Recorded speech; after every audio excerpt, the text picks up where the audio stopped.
overview of the Post Office's Move Update initiative. Currently, the Post Office is under significant financial pressure. In responding to that, they are trying to implement technological changes that will help them reduce their costs. Currently, they are spending about $1.6 billion a year on dealing with mail that cannot be delivered as it is currently addressed. The Move Update initiative from the Post Office is there to help them reduce their cost of delivering this undeliverable mail. Essentially, they are moving the responsibility of address integrity from the Post Office back to the list owner. The Post Office is going to require mailers to be more proactive in keeping their address files current. As a mailer, you will have three options to comply with the Move Update requirements from the Post Office. Not complying with these requirements will mean that you will forfeit any discounts for any class of mail starting November 23, 2008. There are three options available to you. You can use or current resident, process your file through a service bureau such as PostMark for national change of address processing, or using address correction services.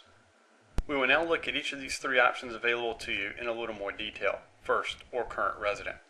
Using or current resident indicates to the Post Office that you desire to have that mail delivered to the address shown in the address panel, regardless of whether the individual is there or not.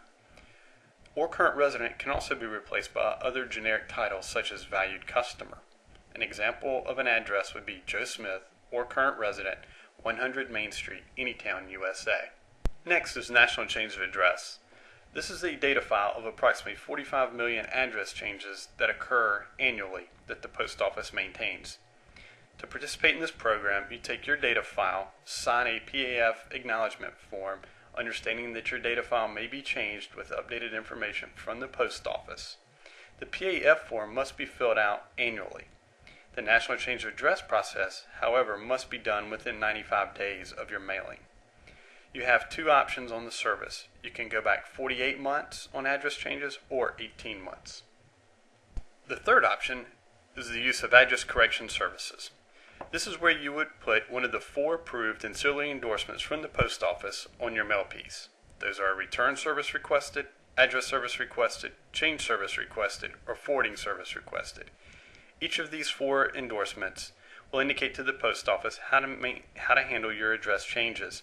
Also, depending on how long the address has been on file with the Post Office and the class of mail you're mailing, the services can vary in both fees and processing. You can also sign up for Address Correction Services 1 code to receive electronic notices. If you are using Address Correction Services, you can also fill out a 6014 form for the Post Office, meaning that you're not going to either do or current resident nor national change of address. However, in order to actually qualify to use the 6014 form, all your mailings must contain one of the four endorsements. The risk of not complying with Move Update can be expensive. First, you will continue to pay for mail that is currently not delivered. Secondly, you're going to be exposed to an audit by the Post Office, where if found not in compliance, they may ask for all previous discounts returned. Should you have additional questions or need more information, please feel free to contact PostMark. Thank you.